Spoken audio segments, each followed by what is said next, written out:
नमस्कार, स्वागत आप सभी का। मैं हूं आपके साथ तुषार कौशिक। रायबरेली से खबर, जहां पर नाजिर की हिटलरशाही चपरासी से पैर दबाना कैमरे में कैद हो गया। कलेक्ट्रेट परिसर के अंदर नजारत ऑफिस में चपरासी से दबाए गए पैर। शराब के नशे में धुत नाजिर चपरासी से दबा रही हैं पैर और डीएम ऑफिस के सामने है नाजिर पवन श्रीवास्तव का कार्यालय। पूरे मामले के अंदर जिम्मेदारों ने चुप्पी साधी हुई है। फिलहाल कलेक्ट्रेट परिसर के नजारत ऑफिस में ये चपरासी उसे पैर दबाए जा रहे हैं। ये तस्वीर है, देखिए, एडमिनिस्ट्रेशन की। रायबरेली का मामला है। चपरासी से पैर किस तरह से दबा रहे हैं नाजिर साहब, ये भी आप तस्वीर देखिए। कलेक्ट्रेट परिसर का ये मामला है। कलेक्ट्रेट परिसर के अंदर ही एक नजारत ऑफिस के अंदर नाजिर साहब पैर दबाते नजर आए हैं। फिलहाल सीधे तौर पर चपरासी से पैर दबाना कैमरे में कैद हुआ। जब सवाल का जवाब मांगा गया तो जवाब उनके पास था नहीं, वहां से वॉकआउट करते नजर आए। तो जैसे ही कैमरा देखा गया, तस्वीर देखिए, जैसे ही कैमरा देखा उन्हें अपनी गलती का एहसास हो गया। यानी कि गलती का एहसास था, लेकिन अपने गुमान में थे साहिब। और उस दौरान किस तरह से चपरासी से पैर दबा रहे थे, इस तस्वीर को आप देखिए। शराब के नशे में धुत नाजिर चपरासी से पैर दबाता है। जैसे ही कैमरे पर नजर पड़ती है, वैसे ही वो वहां से चलने और वहां से पतली गली पकड़ने की सोच और फिराक में लगता है। फिलहाल कलेक्ट्रेट परिसर के अंदर नजारत ऑफिस के अंदर नाजिर साहब की यह करतूत, किस तरह से शराब के नशे में धुत होकर चपरासी से पैर दबाए जा रहे थे। एक बुजुर्ग चपरासी से पैर दबाए जा रहे थे और कलेक्ट्रेट परिसर के अंदर नजारत ऑफिस में चपरासियों से पैर दबाने के ये तस्वीर को आप देखिए। यह रायबरेली के कलेक्ट्रेट परिसर के अंदर की ही तस्वीर है, जहां तमाम अधिकारियों का आना जाना होता है, जिनके ऊपर लॉ एंड ऑर्डर को व्यवस्थित करने की जिम्मेदारी होती है। और वहां के जिम्मेदार अफसर अगर ऐसी नजरअंदाजी करें तो फिर सवाल ये उठते हैं कि रायबरेली किसके भरोसे है।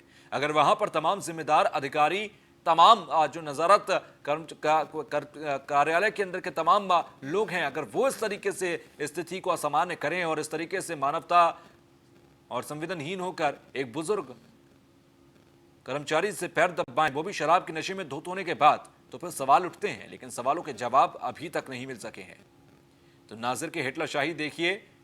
एक कर्मचारी, बुजुर्ग कर्मचारी को मजबूर करते हुए पैर दबाए गए और शराब के नशे में धुत था ये नाजिर।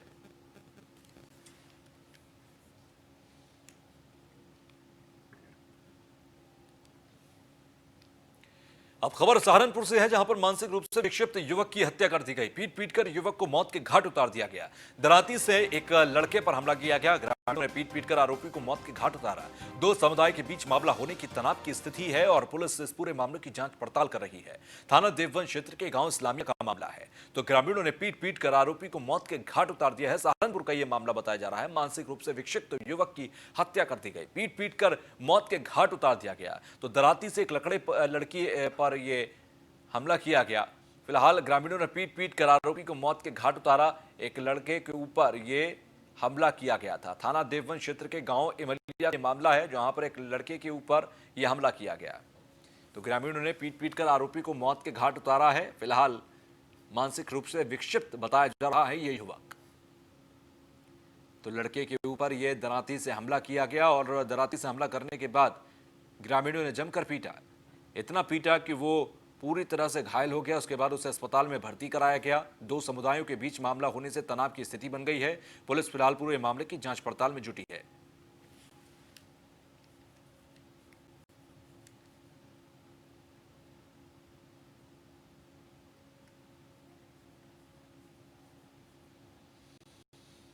तो ग्रामीणों ने पीट पीट कर आरोपी को मौत के घाट उतारा है। दराती से एक लड़के पर हमला भी किया गया। पीट पीट कर युवक को मौत के घाट उतार दिया गया।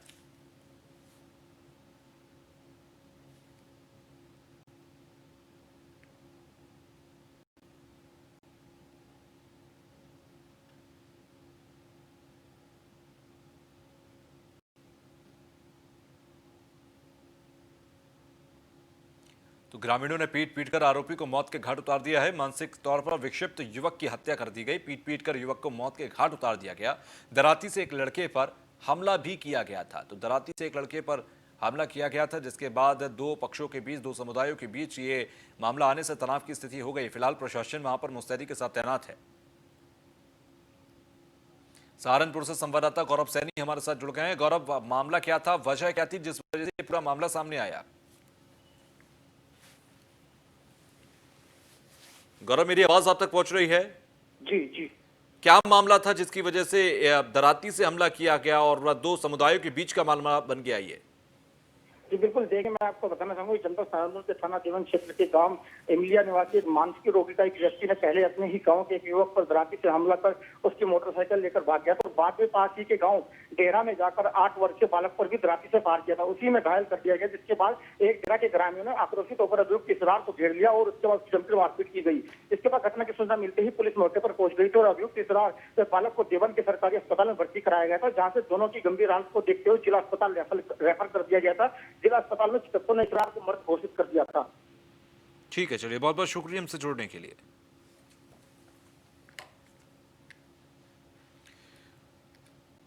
खबर मुजफ्फरनगर से, जहां पर युवक की पीट कर हत्या कर दी गई। प्रेम प्रसंग के चलते हत्या की आशंका है और पड़ोस में रहने वाले युवक की हत्या कर घर बुलाकर लाठी डंडों से पीट कर हत्या की गई।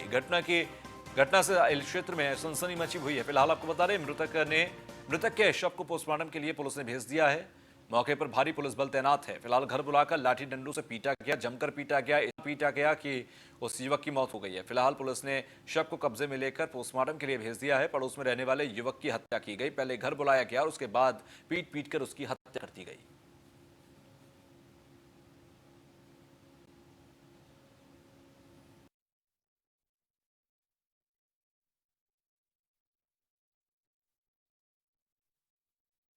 सुबह 3:30 बजे 4 बजे के आसपास ईश्वर का लड़का मीमल मेरे घर पाया।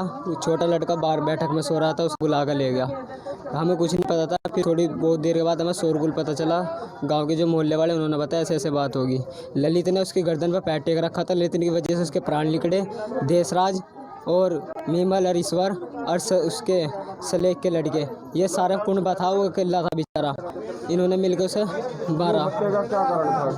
हत्या कारण पता नहीं, जो तो हमें पहले उसकी लड़की ने उसके एक आधी फिर बुलाया उसे अपनी लड़की, उसकी लड़की के साथ उसका कुछ होता है। नाम उसका ज्योति है, जो ईश्वर की लड़की है। ज्योति व नगर पालिका में पढ़े। सुबह एक राजन नाम का युवक है जिसकी उम्र तकरीबन 22-23 साल है और जो सिसोना गांव का रहने वाला है। और अभी सुबह जानकारी मिली है कि वो जो है पड़ोसी की छत पे उसका शव पड़ा हुआ है। तो जानकारी अभी जो जिसके घर पे मिला है उनका कहना है कि चोरी करने के उद्देश्य से आया था, परंतु मामला कुछ इसमें कुछ और ही है। जो अभी तक संदेहास्पद है मामला, संदेह की इसमें वो है, कुछ प्रेम प्रसंग का मामला प्रतीत होता है और उस एंगल को लेकर भी पुलिस जांच कर रही है। आमने सामने घर इनके, तो चोरी का हाँ, वो मामला नहीं प्रतीत होता है, क्योंकि दोनों का आपस में काफ़ी घनिष्ठ संबंध भी है, आना जाना भी है। जो जानकारी की गई तो पता चला कि दोनों की बहुत अच्छी दोस्ती भी है और जो मृतक है वो इन्हीं के साथ काम भी करता था, इन्हीं के ट्रैक्टर ट्रॉली पे काम करता था। तो वो चीज़ के चांस कम हैं, लेकिन बहुत गहनता से इसकी जाँच की जा रही है। बहुत शीघ्र इसका खुलासा। सचिन जौहरी संवाददाता हमारे साथ जुड़ गए हैं। सचिन, युवक की पीट कर हत्या कर दी गई, प्रेम प्रसंग का मामला था, अभी तक इसमें कोई कार्रवाई हो पाई है क्या? देखिए, आपको बता दूं, जब से मामला हुआ है तब से पूरा परिवार और जितने भी लोग इसमें नामजद किए गए हैं सभी घर से फरार है। पुलिस ने इसमें मुकदमा दर्ज कर लिया है और जो आरोपी है उनकी दबिशें देकर उनकी धरपकड़ के प्रयास शुरू किए जा रहे हैं, लेकिन अभी कोई गिरफ्तारी इसमें नहीं हुई है। अभी ये जो प्रेम प्रसंग का मामला बताया जा रहा है, क्या पुलिस इसी को क्लू बनाकर आगे बढ़ रही है और कोई चश्मदीदों की तरफ से कोई जानकारी मिल पाई है क्या पुलिस को? देखिए, सुबह 4 बजे का मामला है, तो एक कुछ जो परिवार वाले हैं जहाँ पे डेड बॉडी मिली है, उन्होंने बताया कि ये लड़का चोरी करने की नियत से घर में घुसा था। लेकिन दूसरा मामला ये प्रेम प्रसंग का भी है। तो प्रेम प्रसंग दोनों सभी मुद्दों को लेकर पुलिस जांच कर रही है। जी ठीक है, चलिए बहुत बहुत शुक्रिया हमसे जुड़ने के लिए। कानपुर देहात में दबंगों का तांडव देखने को मिला। जमीन विवाद को लेकर लाठी डंडों से हमला हुआ। दबंगों की दबंगई तस्वीरों में कैद हो गई। लाठी डंडों से मारपीट कर 3 लोगों को लहूलुहान कर दिया गया। सभी घायल अस्पताल में भर्ती किए गए। पुलिस ने 4 लोगों को हिरासत में लिया। रसूलाबाद कोतवाली क्षेत्र के कठिका गांव का यह मामला है। तो लाठी डंडों से मारपीट की गई। कानपुर देहात का मामला है। जमीन विवाद को लेकर लाठी डंडों से हमला किया गया था। कानपुर देहात के अंदर दबंगों की दबंगई की तस्वीरें कैमरे में कैद हुई हैं। तो लाठी डंडों से हमला किया गया। कानपुर देहात के अंदर का यह मामला बताया जा रहा है। जमीन विवाद को लेकर लाठी डंडों से हमला हुआ।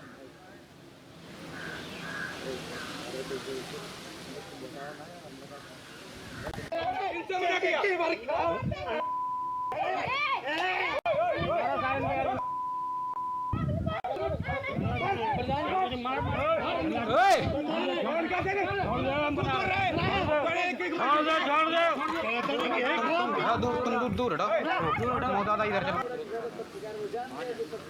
दबंगों की दबंगाई कैमरे में कैद हुई है और दबंगों का तांडव किस कदर वहां पर हुआ इस तस्वीर में आप देख सकते हैं। फिलहाल जमीन विवाद को लेकर लाठी डंडों से हमला किया गया था।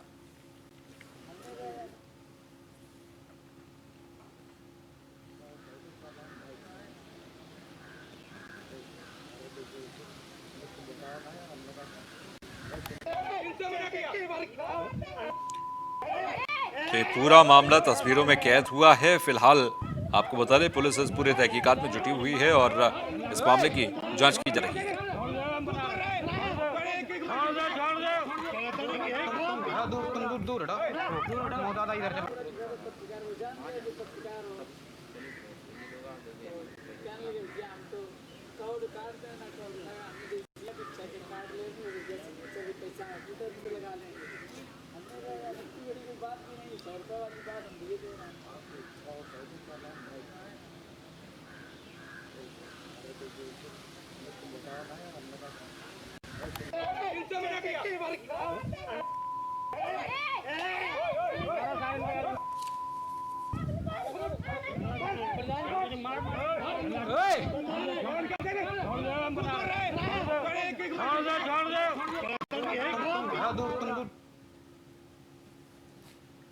तो दबंगों की दबंगई तस्वीरों में कैद हुई है। कानपुर देहात का यह मामला बताया जा रहा है।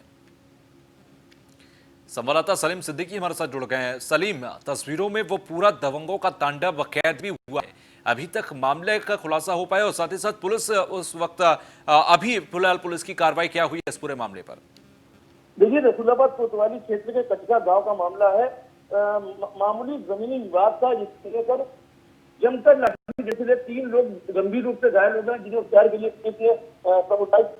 स्वास्थ्य केंद्र में भर्ती कराया। उसके बाद पुलिस जो है घटनास्थल पर पहुंची है। पुलिस ने 3 लोगों को हिरासत में लिया है और अभी आगे जांच कर कार्रवाई की बात कह रही है। चलिए, बहुत बहुत शुक्रिया हमसे जुड़ने के लिए।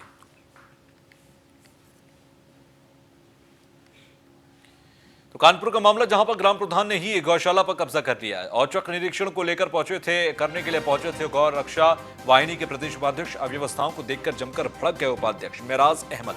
गौशाला में पड़ी टीन सेट में खाली पड़ी है ग्राम प्रधान की अपनी लग्जरी कार और ग्राम प्रधान सुनील यादव ने कर रखा है गौशाला में कब्जा। उपाध्यक्ष ने तहसीलदार को दिए जांच के आदेश। बिल्हौर क्षेत्र के पलिया गांव गौशाला का ये औचक निरीक्षण किया गया है। यहां पर गौशाला के टीन शेड में खड़ी है यहां पर लग्जरी कार और गायों के लिए दूसरी जगह। ऐसे में उपाध्यक्ष भड़क गए और ग्राम प्रधान पर जमकर अव्यवस्थाओं का ठीकरा फूटा। तो गौशाला में पड़ी टीन सेट में खड़ी रहती है ग्राम प्रधान की लग्जरी कार और ऐसे में ग्राम प्रधान ने ही गौशाला पर कब्जा भी किया हुआ है। तो अव्यवस्थाओं को देखकर जमकर बिगड़े उपाध्यक्ष मेराज अहमद। गौशाला में पड़ी टीन शेड में खड़ी रहती है यहां पर लग्जरी कार ग्राम प्रधान की और इसी को लेकर औचक निरीक्षण जब करने पहुंचे और जो तस्वीर सामने आई इसके बाद उपाध्यक्ष मेराज अहमद भड़कते हुए नजर आए। उन्होंने ग्राम प्रधान पर कब्जा करने का आरोप लगाते हुए उन्हें जमकर फटकारा।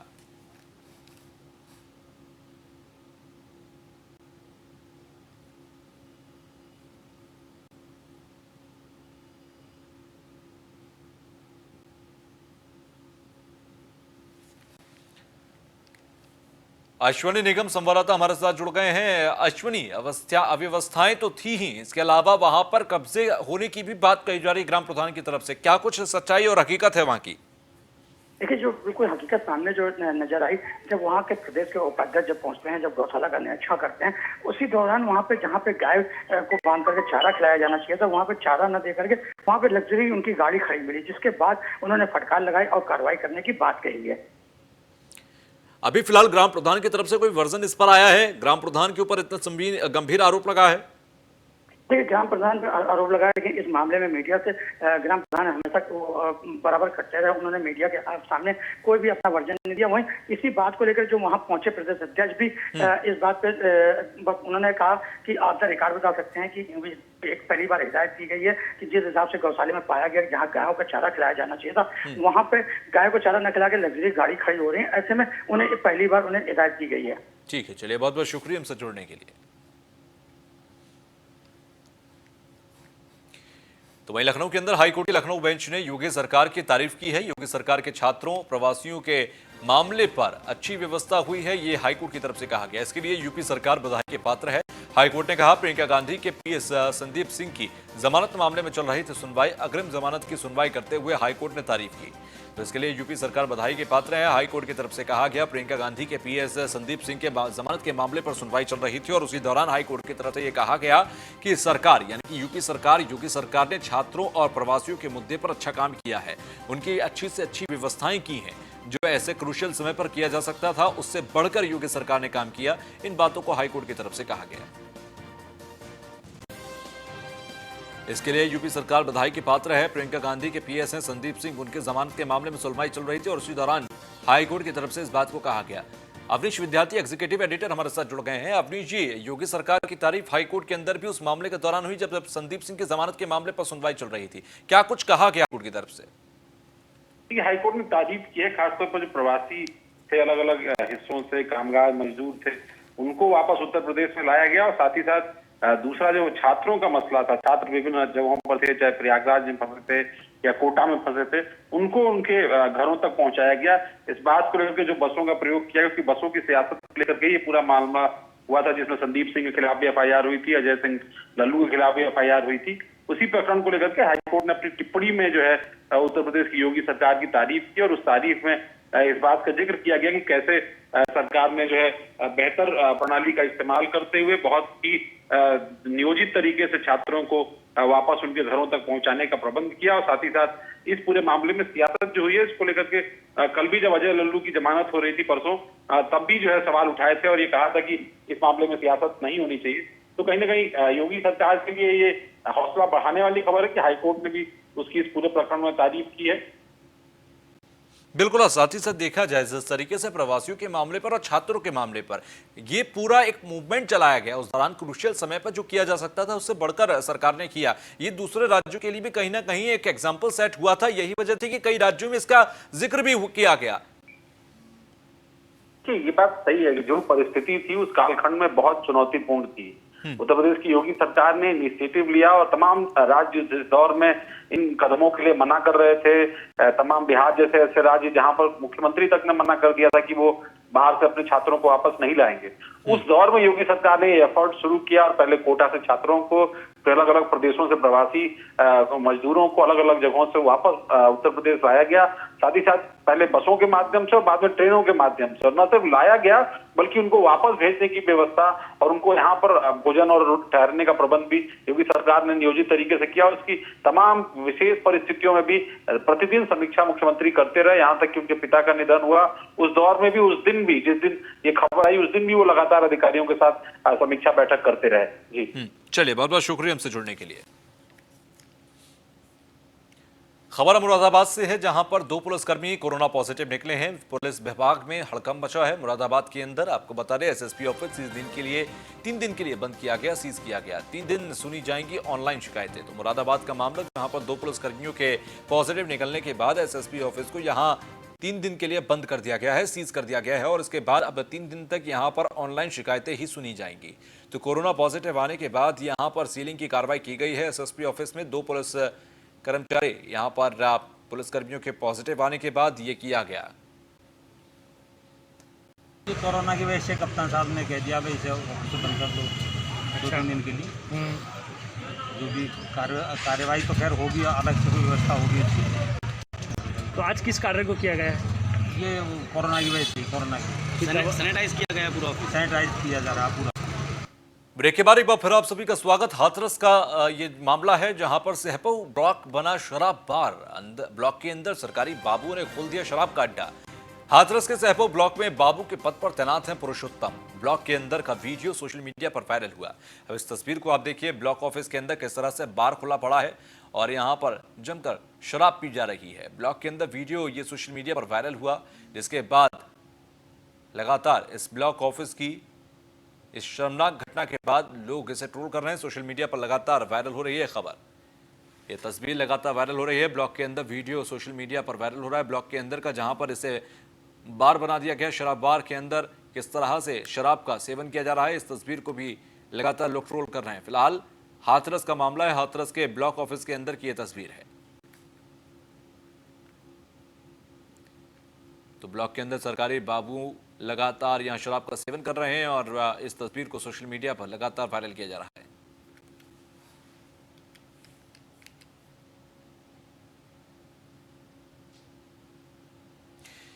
तो जहां पूरा देश चीन की कायराना हरकत पर नाराज दिखाई दे रहा है, वहीं अमेठी व्यापार मंडल ने चीन के विरोध में चीन के राष्ट्रपति शी जिनपिंग की फोटो को फूंककर विरोध प्रदर्शन किया और मोमबत्ती जलाकर 10 मिनट तक मौन रखकर शहीदों को श्रद्धांजलि दी है। अमेठी व्यापार मंडल ने विरोध किया, चीन के खिलाफ प्रदर्शन किया, शी जिनपिंग का पुतला फूंका और शहीदों को श्रद्धांजलि दी। तो ये तस्वीर आपको दिखा रहे हैं अमेठी की। अमेठी के व्यापार मंडल के ये लोग हैं जिन्होंने शी जिनपिंग की तस्वीर को जलाकर विरोध प्रदर्शन किया और 10 मिनट का मौन रखकर शहीदों को श्रद्धांजलि दी। आज उद्योग व्यापार मंडल जनपद अमेठी द्वारा ये सीमा पर जो चीन और भारत के बीच अपने देश के बीच विवाद छिड़ा है और हमारे भारत माता के सपूत हमारे जवानों को जिन्होंने जो शहीद हुए हैं उनके लिए हम लोग सर्वप्रथम श्रद्धांजलि अर्पित करते हैं, श्रद्धा सुमन। और चीन को ये संदेश देना चाहते हैं कि जितने भी चीनी सामान हैं हम सभी व्यापारी व्यापार मंडल के पदाधिकारी जन जन तक जा कर के ये पहुँचेंगे संदेश व्यापारियों में कि चीनी सामान का बहिष्कार हो, ना हम लाएंगे और ना हम बेचेंगे, जिससे कि चीन की इस आर्थिक कमर तोड़ी जा सके।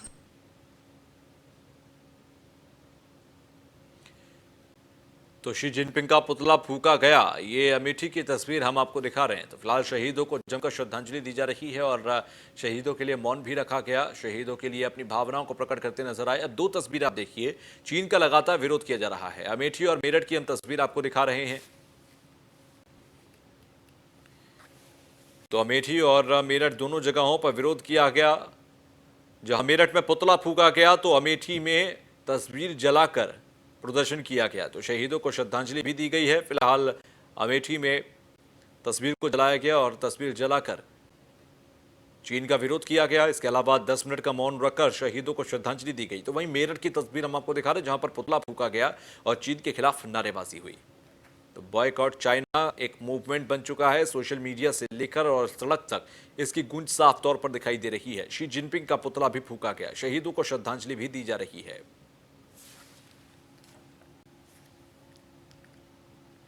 तो वहीं लगातार देश के कोने कोने में इस तरह से श्रद्धांजलियां दी जा रही हैं। गाजीपुर से के अंदर भी कुछ इसी तरीके की तस्वीरें सामने आई हैं जहां पर शहीदों के नाम मोमबत्ती जलाई गई, कैंडल जलाई गई और उसके बाद सरजू पांडे पार्क में दीप जलाए गए।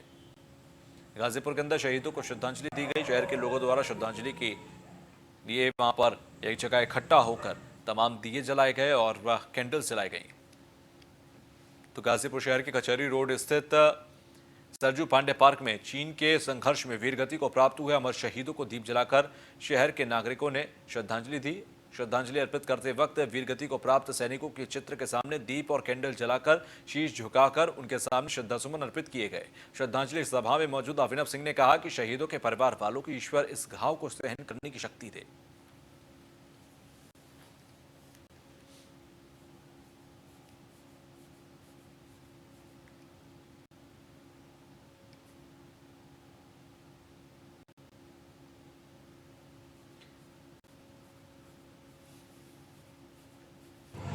गाजीपुर की तरफ से चाइना और भारत के बीच संघर्ष में वीरगति को प्राप्त 9 शहीदों को हम लोगों ने कैंडल और दीप जलाकर श्रद्धासुमन अर्पित किया है। और देशवासियों से अपील करना चाहता हूं कि वह चाइना की पूरी तरह से के सामान को नकारें, चाहे वो ऐप हो या कोई घरेलू उत्पादक सामान हो, उनको पूरी तरह से नकारें। और आदरणीय प्रधानमंत्री श्री नरेंद्र मोदी जी से अपील करता हूँ कि शहीद परिवार को पूरी सुविधा मुहैया करें। जय हिंद, जय। तो वहीं वाराणसी में 4 दिन से हो रही है रुक रुक कर बारिश। आज करीब 1 घंटे तक शहर में बारिश हुई, जल जमाव रहा। शहर के कई स्थानों पर जल जमाव होने से जनजीवन अस्त व्यस्त हो गया। बारिश से किसानों के खिले हैं चेहरे। फिलहाल गर्मी से लोगों को निजात मिली है। वाराणसी में पारा गिरकर 30 डिग्री हो गया है। तो शहर के कोने कोने में बारिश हुई है। आपको बता दें वाराणसी के अंदर जमकर बारिश हुई, जल भराव की स्थिति नजर आई।